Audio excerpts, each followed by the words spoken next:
তারা আমার কেউ আপন হলো না। হ্যাঁ না,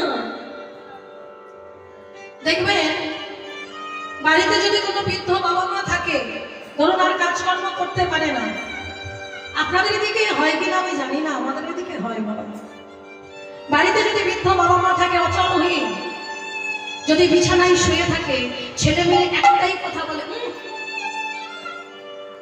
আর সংসারের জন্য কিছু করতে হবে না, আর সংসারের জন্য তোমায় কাঁদতে হবে না। এবার ভগবানকে ডাকো, আর যত তাড়াতাড়ি চলে যেতে পারো তত তাড়াতাড়ি আমাদেরই ভালো।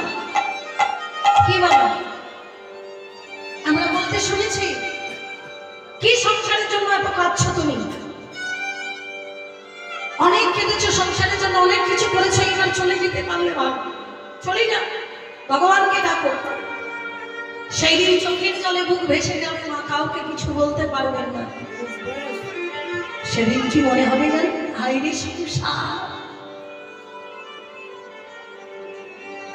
হাইরে সংসার, এই সংসারের জন্য আমি এত কিছু করলাম।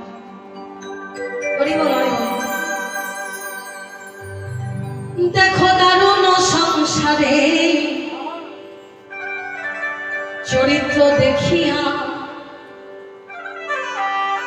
আমার প্রাণেতে লাগে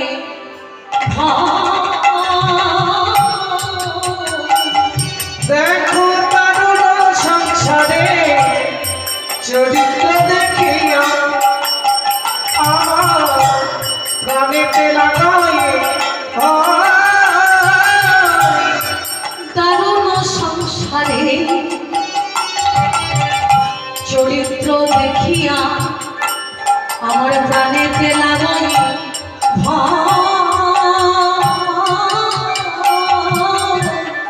দারুণ সংসারে চরিত্র দেখিয়া আমার প্রাণেতে লাগায় কাল সাপের মুখে শুধিয়া রয়েছি, মোটা কাল সাপের মুখে শুধিয়া রয়েছি, কাল সাপের মুখে শুধিয়া রয়েছি, মোটা কাল সাপের মুখে শুধিয়া রয়েছি।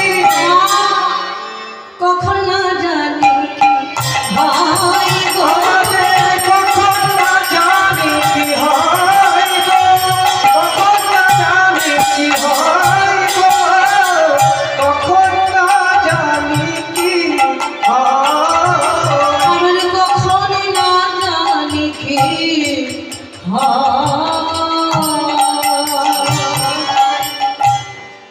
সেই দিন যেন বসে বসে কাঁদতে না হয় বাবা। সেই দিনের জন্য আজকে আমাদের সাধু সঙ্গ। শাস্ত্রে একটা কথা বলে, সাধু সঙ্গ, সাধু সঙ্গ সর্বশাস্ত্রে কম, সর্বশাস্ত্রে লবে মাত্র সাধু সঙ্গে, সাধু সঙ্গে কৃষ্ণ লবণাক্ত সাধু সঙ্গে কৃষ্ণ প্রাপ্তি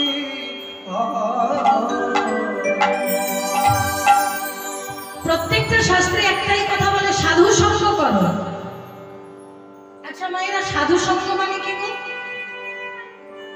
মানে সাধুর পিছনে পিছনে ঘুরে বেড়াবে, তাই তো? আপনারা জ্ঞানীজন, আপনারা গুণীজন, আপনারা ভালো বলতে পারেন। সাধু সঙ্গ মানে কি? সাধুর পিছনে পিছনে ঘুরে বেড়ানো, কি বাবা, তাই তো? না না না, সাধু সঙ্গ মানে সাধুর পিছন পিছন ঘুরে বেড়ানো। হরি বল। তাহলে শাস্ত্র যে বলছে সাধু সঙ্গ করো, বলে দেখো সবসময় সাধু সঙ্গ করবে এমনটা নয়। যদি তুমি সাধু সঙ্গ জীবনে একদিনও করে থাকো, আর যদি সেই সাধুর একটা কথা তুমি যদি সারা জীবন মেনে চলতে পারো, তবেই কিন্তু তোমার জীবনে মঙ্গল হবেই হরি বল হরি বল। তাহলে সাধু সঙ্গটা কেন? একটু বলি বাবা, দৃষ্টান্ত না দিলে সিদ্ধান্তে আসা যায় না। গোবর পোকা দেখেছেন? গোবর পোকা, মায়েরা গোবর পোকা দেখেছেন? আর ভ্রমর দেখেছেন? ভ্রমর গায়ের রংটা কেমন? খুব সাদা।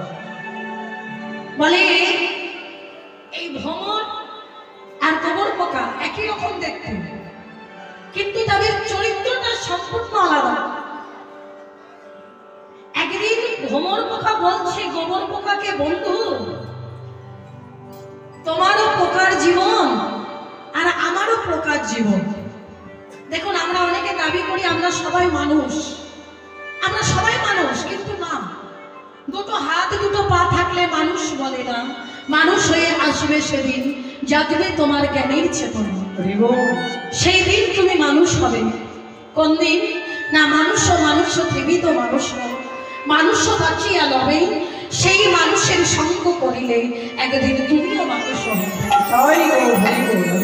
এই মানুষের মধ্যে বাবা সেই মানুষ আছে, সেই মানুষটাকে খুঁজে নিয়ে তার চরণ যুগল ধরতে হবে।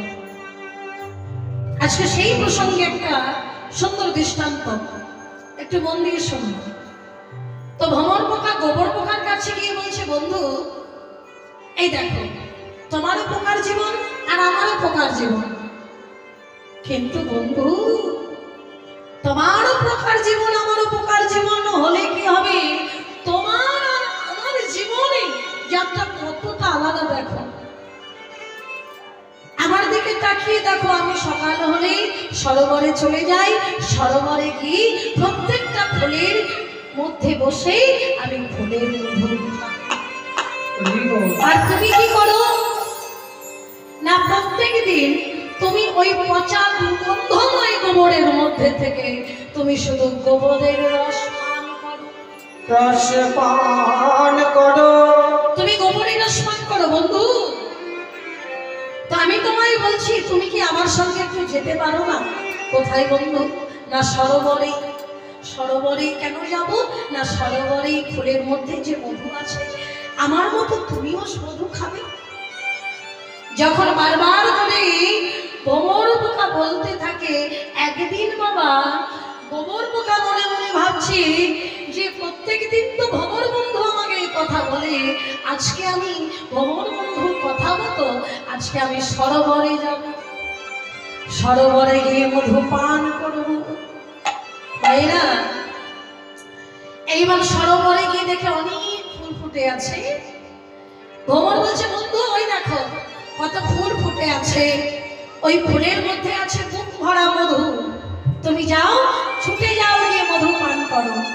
কিন্তু মাগো গোবর পোকা তো কোনোদিন মধু পান করেনি, কোনোদিন মধু পান করেনি। মধুর যে কেমন স্বাদ হয় সেটা কিন্তু গোবর পোকা জানে না, যে মধুর স্বাদ কেমন।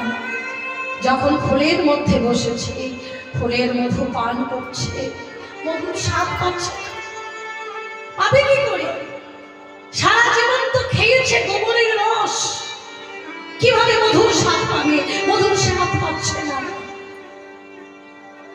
যখন ভ্রমর পোকা চলে যাচ্ছে, পিছন থেকে ডাক দিয়েছে, বন্ধু বন্ধু, ও বন্ধু একটু দাঁড়িয়ে যাও। কি হয়েছে বন্ধু, তুমি আমায় ডাকলে? বন্ধু আমি যে মধুর রস পান করব, আমি যে কোনো স্বাদ পাচ্ছি না। ভ্রমর পোকা বলছে, বন্ধু তুমি সারা জীবন তো গোবরের রস পান করেছো, তুমি মধুর রস, মধু কেমন হয়, মধুর স্বাদ কেমন হয় তুমি জানবে কি করে? এসো আমার কাছে, এসো, শলা কাটা দিয়ে তোমার মুখের ভিতরটা আমি পরিষ্কার করে দিই। মায়েরা, এত কাটা থাকলে শলা কাটা দিয়ে পরিষ্কার করলো কেন? কি বাবা, খেজুরের তো কাটা ছিল, বাবলার কাটা ছিল, শ্যাওড়ার কাটা ছিল, তাহলে কত কাটা ছিল, কিন্তু শলা কাটা কেন? পরে আসে শলা কাটা দিয়ে যেমনি পরিষ্কার করে দিল মুখের ভিতরটা, এইবার গোবর পোকা কিন্তু মধুর স্বাদ পেয়েছে। ওমা, ভ্রমর পোকা চলে গেল, এদিকে গোবর পোকা ফুলের মধ্যে বসে বসে মধু পান করছে। মধু পান করতে করতে করতে করতে কখন জানি নেশা হয়ে গেছে। যেমনি নেশা হয়ে গেছে, কখন না জানি সেই গোবর পোকা ফুলের মধ্যে ঘুমিয়ে পড়েছে। যেমনি ফুলের মধ্যে ঘুমিয়ে পড়েছে, ওমা অনেক ফুল আছে দেখবে রাত্রির বেলা বন্ধ হয়ে যায় আর দিনের বেলা প্রস্ফুটিত হয়। এইবার ফুল ধীরে ধীরে মোদিত হয়েছে, ফুলের মধ্যে গোবর পোকা ঘুমিয়ে গেছে। এদিকে গোবর পোকা মধু পান করে ঘরে চলে গেছে, গোবর পোকার কিন্তু আর যাওয়া হলো না ঘরে। এদিকে সকালবেলা একজন পরম বৈষ্ণব পরম সাধু সকালবেলা উঠেছে, উঠেই স্নান করতে যাচ্ছে সরোবরে, আর মুখে কি বলছে? কৃষ্ণ নাম। প্রভাত কাল সাধুগুরু বৈষ্ণবে যারা, তারা কি করে? মা প্রভাত কালে কৃষ্ণ নাম করে, গৌর নাম করে। তাই আজকে গৌর নাম করছে। ভাজ গৌরাঙ্গ কহ গৌরাঙ্গ জপ গৌরাঙ্গের নামে। ভাজ গৌরাঙ্গ কহ গৌরাঙ্গ লহ গৌরাঙ্গে ভজ গৌরাঙ্গ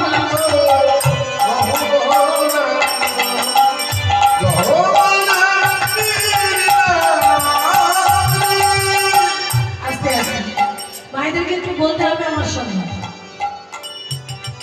এত সুন্দর সুযোগ পেয়েছি, এই সুযোগটা কিন্তু হাতছাড়া করবো না। কি?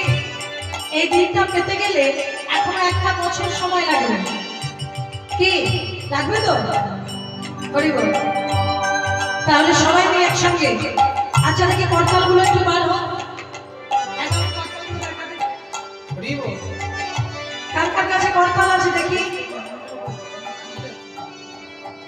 আচ্ছা আচ্ছা, আর দিদি ভাই আগে থেকে বলছে এই যে বাহ, ভগবান দিয়েছি ভগবানের সেবা করার জন্য, শুধু খুন্তি নাড়ার জন্য নয়। কি ওই থেকে করতালগুলো দেখি বার হোক সবাই একসঙ্গে। ওই দেখে এদিকে বাবা, দিকে সামনে একসঙ্গে বলতে হবে। যারা চেয়ারে বসে আছে সবাই ভজ গৌরাঙ্গ গৌরাঙ্গে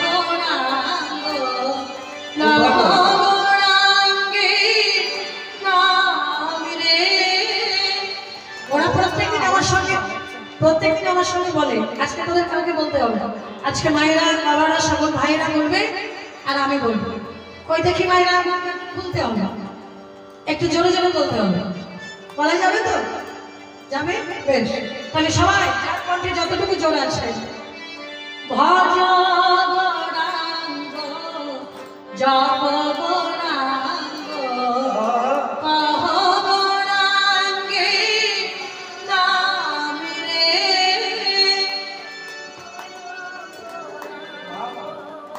এদিকে শুরু হচ্ছে না? তাহলে জোরে একটু উচ্চ স্বরে। আর এদিকে আমার দাদা ভাইরা বাবারা সবাই কি গো, আপনারা যদি একটু মুখটা খোলেন তো এখানকার থেকে সহজ বেশি হয়ে যাবে আমার মনে হয়। তাহলে সবাই দুটো বাহু তুলে ভজ গৌরাঙ্গ জপ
নাম নিলে কি হয়?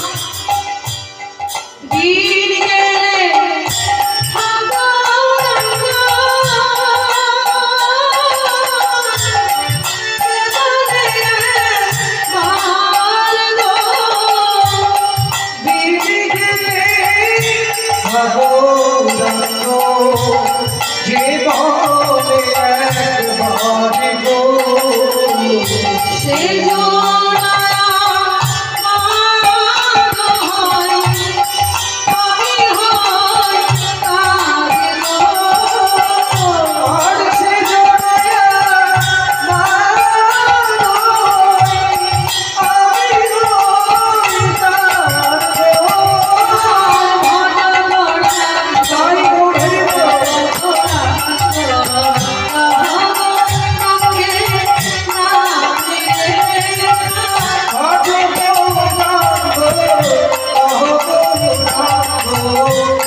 সবাই মিলে উচ্চ ঈশ্বরে যার কণ্ঠে যতটুকু জোর আছে হরি বল সবাই একসঙ্গে হরে রাম হরে রাম রাম রাম হরে হরে হরে কৃষ্ণ হরে কৃষ্ণ কৃষ্ণ কৃষ্ণ হরে হরে হরে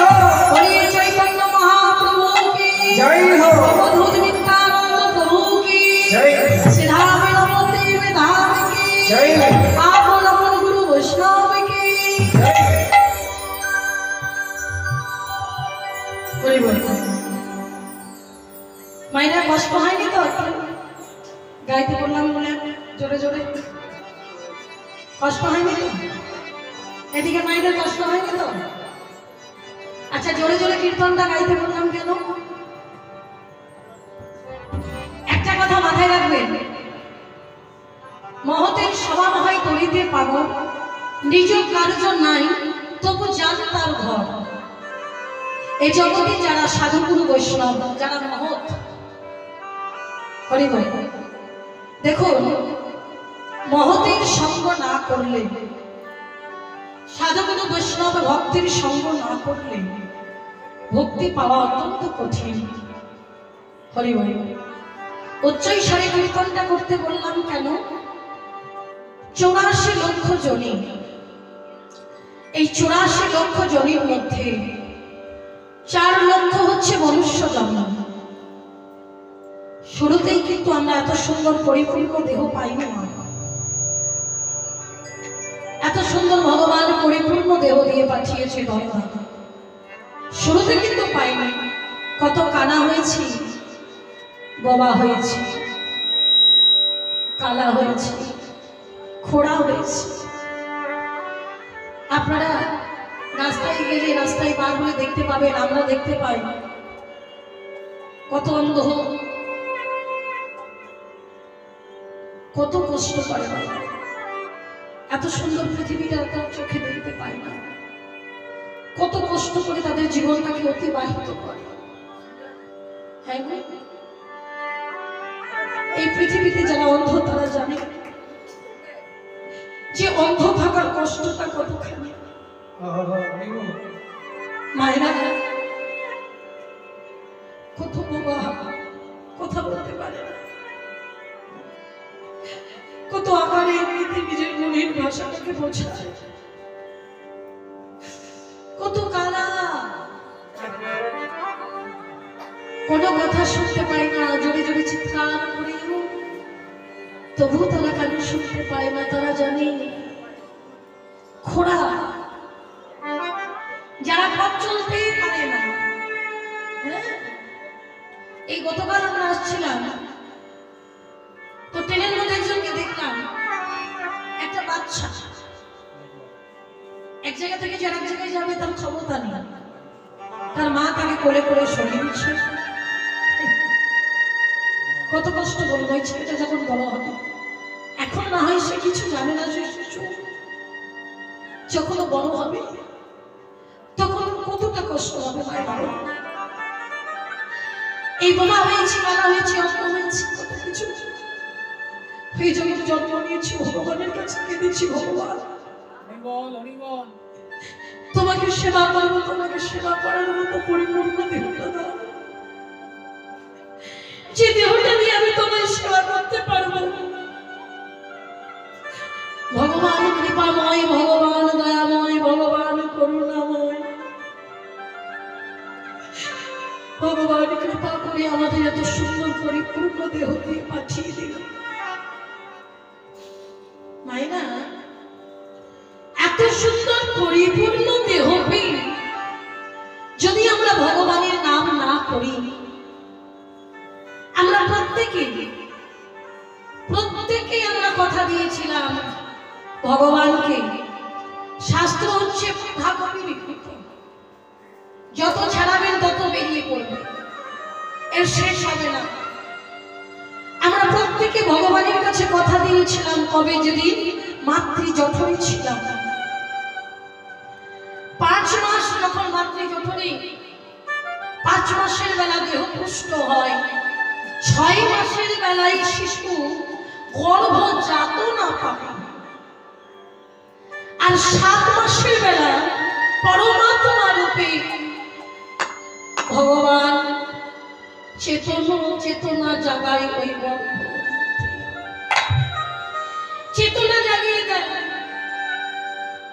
তখন চেতনার পেয়ে শিশু, প্রত্যেকটা শিশু আমরা বলেছি ভগবানের কাছে, ভগবান এই গর্ভের মধ্যে থেকে যখন তোমার দর্শন পেলাম, এই গর্ভের মধ্যে থেকে যখনই তোমাকে পেলাম, আর তুমি এই ধরাধামে আমায় পাঠিও না। এই গর্ভ যন্ত্রণা আর সহ্য হয় না, আর যেতে চাই না ধরাধামে।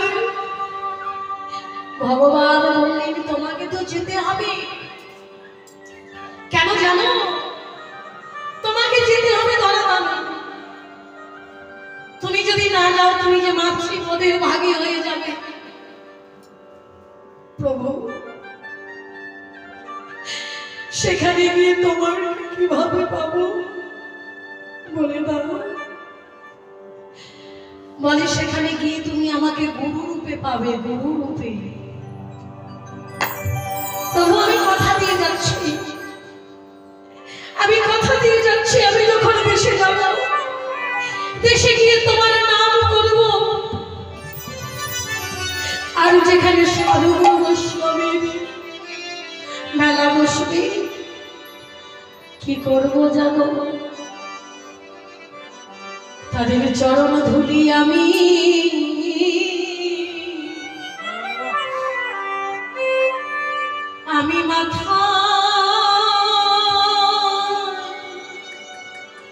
মাথায় নেব।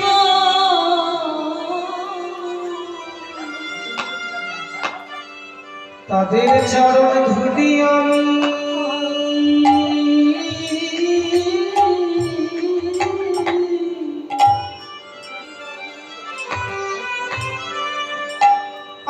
মাথা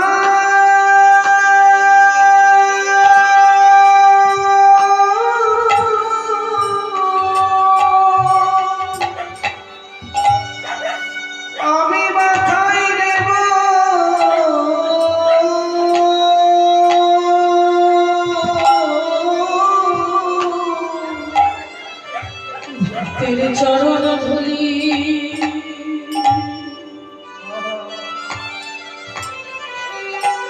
ধুলি আমি মাথায় মাথায় নেব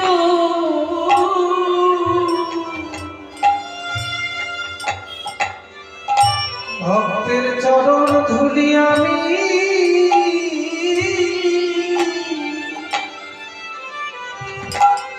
মাথা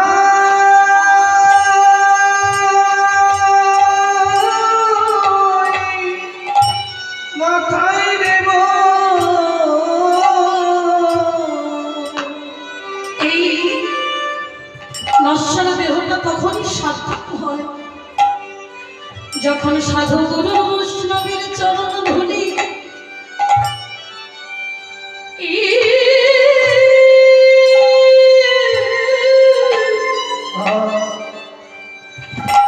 চরণ ধুলি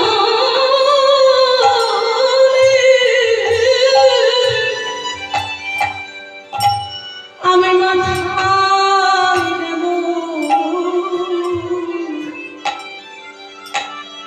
প্রভু আমি সেই দিন জন ধন্য করব সাধু গুরু বৈষ্ণবে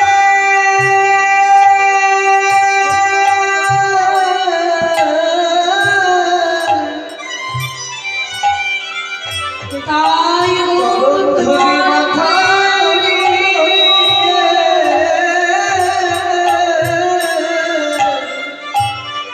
আমার সেই দিন জানা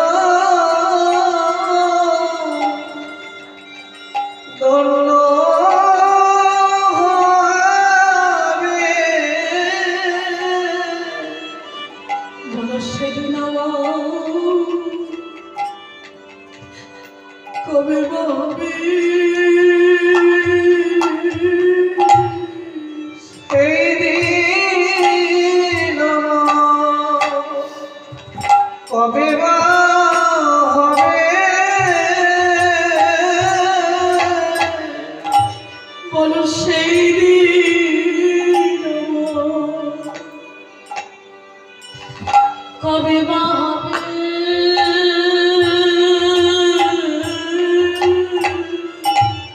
বলো বলো সেই দিন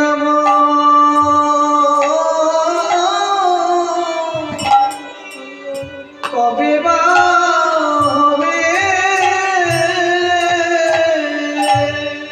আমি বৈষ্ণবের চরণ ধুলি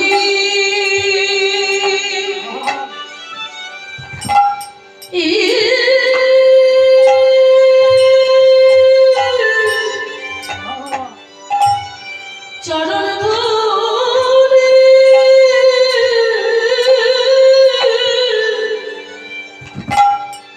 চরণ ধুলি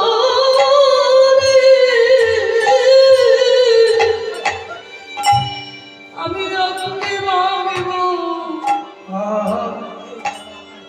সেদিন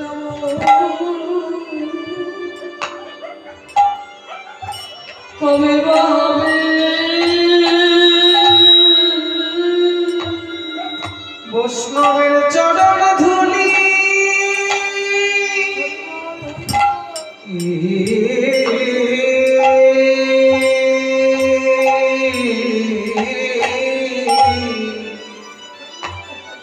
চরণ ধুলি আমি অঙ্গে মাখব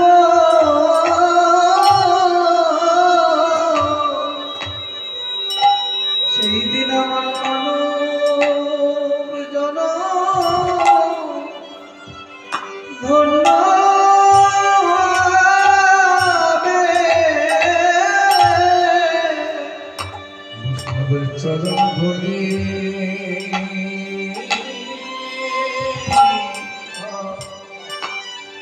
আমি অঙ্গে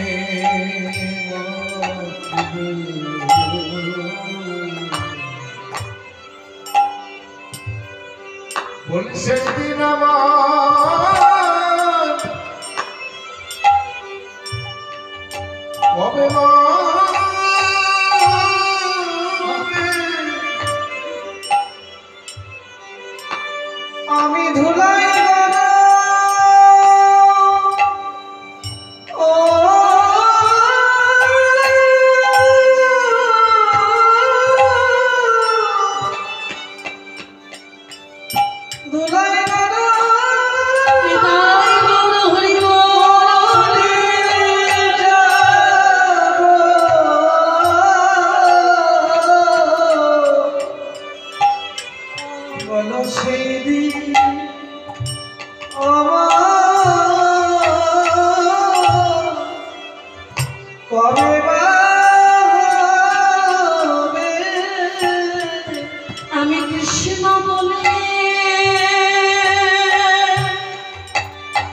বলো সেদিন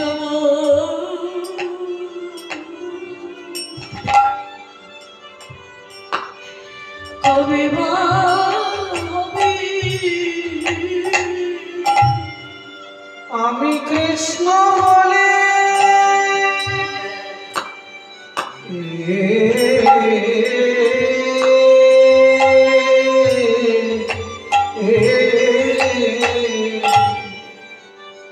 কৃষ্ণ বলে আমি কেঁদে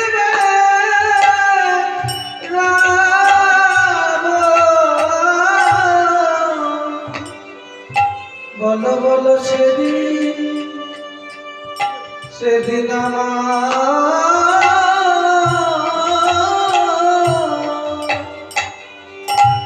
কবে বা হবে? কৃষ্ণ বলে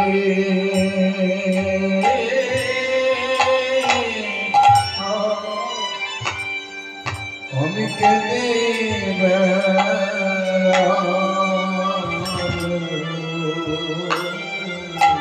বলো সেদিন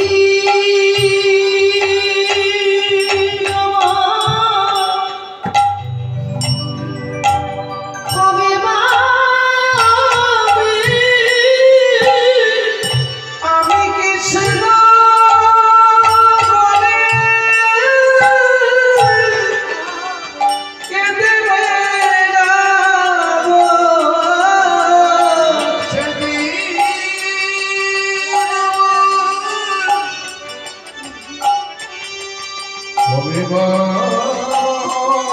হবে? আমি কৃষ্ণ বলে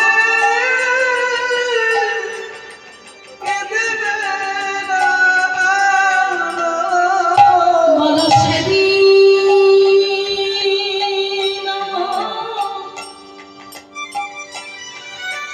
কবে বা হবে আমি কৃষ্ণ বলে কেঁদে বেড়াবো। সেদিন আমার কবে বা হবে? আমি গোবর বলে কেঁদে বেড়াবো সেদিন আমার কবে বা হবে? আমি নবদ্বীপের ধোলাই বরাবরই দেব সেদিন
আছি আমরা ভগবানের নাম শুনতে এসেছি মা। সবাইকে আসতে পেরেছি, সবাইকে এই জায়গায় এসে বসতে পেরেছে বাবা? বসতে পারে। বসবে কি করে? শাস্ত্র বলছে পূর্ব পূর্ব জন্মে থাকে যদি অপরাধ প্রচুর, অপরাধ প্রচুর ইহ জন্মে কৃষ্ণ কথা না লাগে, না লাগে মধুর।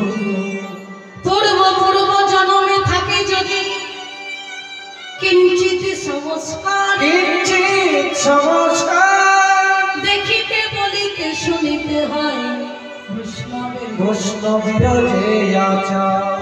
হরিব। অনেকে আছে বাবা 80 বছর পেরিয়ে গেল কখনো বদনে কৃষ্ণ নাম বলে না, কৃষ্ণ নাম বলে না। আবার অনেকে দেখা যায় 8 বছর বয়সে দুটি বাহু তুলে কৃষ্ণ নাম বদনে বলে শ্রবণ করে, হরি বলে নাচে গায়, হরি বলে কখনো হাসে কখনো কাঁদে, কখনো আবার ঘোড়ার উপরে ঘোড়ার পরে গড়ি যায়। হরি বল। তো এই যে উচ্চৈশ্বরী কৃষ্ণ নাম করতে বললাম কি জন্য মা? না আমরা হলাম সেই মানুষ, আমরা হলাম সেই মানুষ যে মানুষ আমরা কৃষ্ণ নাম বদলে বলতে পারি, আমরা হরি বল বলতে পারি। কিন্তু যারা হরি বল বলতে পারে না, ও মায়েরা, আমরা যখন উচ্চৈশ্বরী কৃষ্ণ নাম বলি, আমাদের মুখে কৃষ্ণ নাম শোনার জন্য তরুগুর্ম বৃক্ষলতা আদি কত কীট পতঙ্গ পশু পাখি তারা অধীর আগ্রহে বসে থাকে আর বলে রে মানব জীব তোমরা একটিবার কৃষ্ণ নাম বলো, কৃষ্ণ নাম করো, তোমাদের মুখে কৃষ্ণ নাম শুনে আমরা উদ্ধার হয়ে যাই। কারণ আমরা তো বদলে কৃষ্ণ নাম বলতে পারি না, সেই জন্য মানুষকে বারবার বলা হয়েছে রে জীব তোমরা উচ্চৈশ্বরী কৃষ্ণ নাম করবে।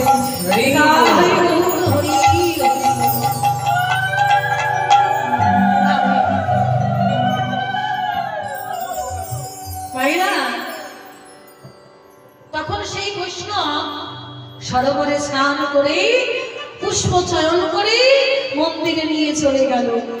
মন্দিরে নিয়ে গিয়ে গঙ্গা জল দিয়ে ধৌত করে অমা চন্দন মিশ্রিত করে এইবার আমার রাধা গোবিন্দের যুগল চরণে দিল।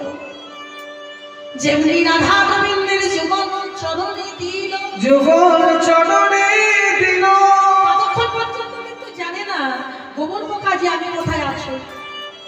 হ্যাঁ, সকালবেলা ভয়ে ভয়ে চোখটা মিলে যেমনি তাকিয়েছে, তাকিয়ে কি দেখেছে জানো? দেখছে যুগল চরণে স্থান পেয়েছি,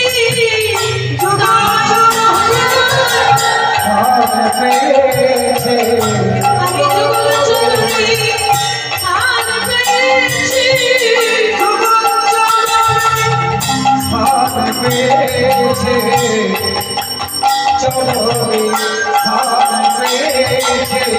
এই যে অল্প ভাবে কথা নয় ভয়, আমি যুগল চরণে স্থান পেয়েছি, যুগল চরণে স্থান পেয়েছি।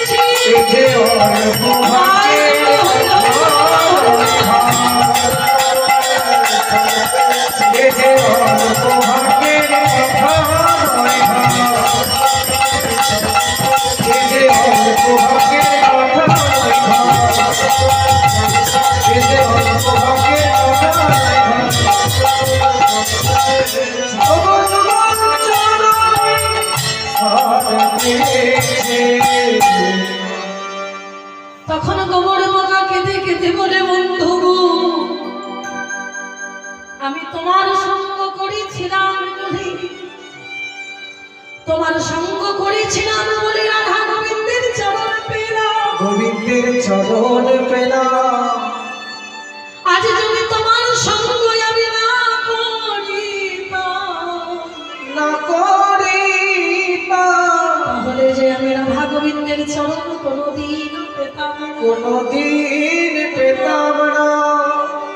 তাহলে ভ্রমণ কারা না, এ জগতে যারা সাধুগুরু বৈষ্ণব তারা হলো ভ্রমণ। সেই জন্য আমার মতো যারা সাধারণ জীব, সাধারণ মানুষ, তারা যদি সাধুগুরু বৈষ্ণবের সান্নিধ্যে আসে, একদিন না একদিন বৈষ্ণবের কৃপায় রাধা গোবিন্দের যুগল চরণে স্থান পেয়ে যায়। তাই এই হলো সাধুগুরু বৈষ্ণব সঙ্গের ফল। তাই মাগো সাবধান, এ জগতে যা কিছু ঘটছে, যা কিছু আমরা করছি, সব কিছু চিত্রগুপ্ত বিচিত্রগুপ্ত খাতায় লিখে রাখছে বাবা। সেই জন্য কর্মটা আমাদের ভালো করতে হবে। মানে জন্ম যেখানেই হোক কর্মটা ভালো করতে হবে।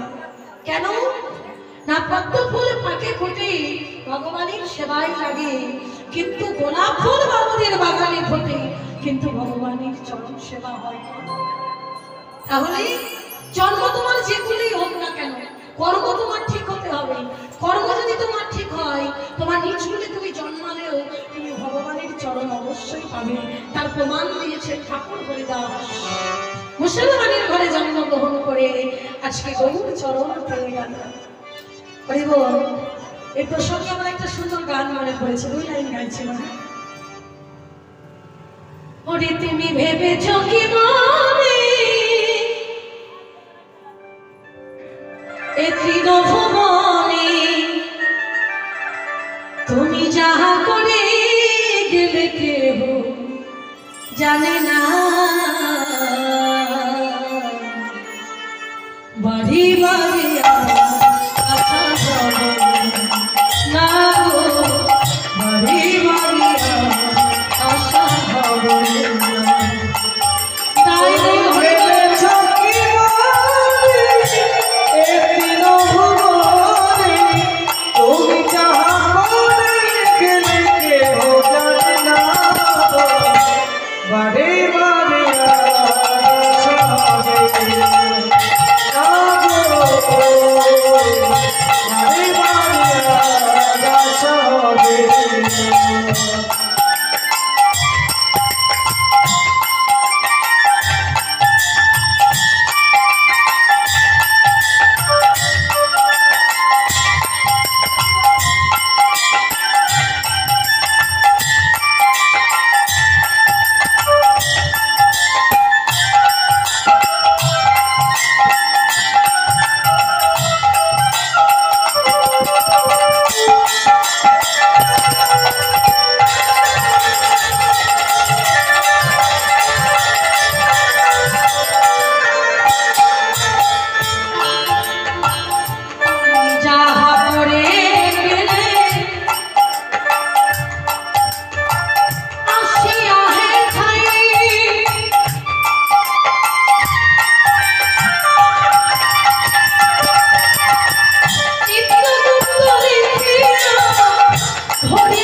Hare